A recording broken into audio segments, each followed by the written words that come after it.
Ito na ang huling kain namin dito. Habang andito po si Miko, sila Tita Chris.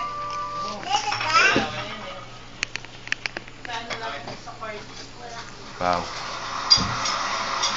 Sino kumain? Mukha naman o, sipit. Ganun mo. Ako nakasipit dito.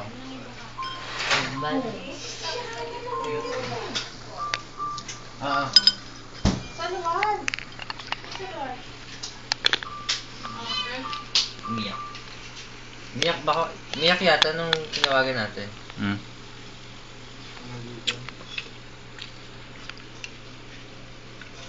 Ay, paborito ni Jun yan! Paborito ni Jun! Nakamatay. Nakamatay. Kasama mo rin yan. Huling kain. Bye. Bye, Miko. Bye. Bye, Tita Chris. Next year, ako mag-isa. Sure ba yan? Ako mo.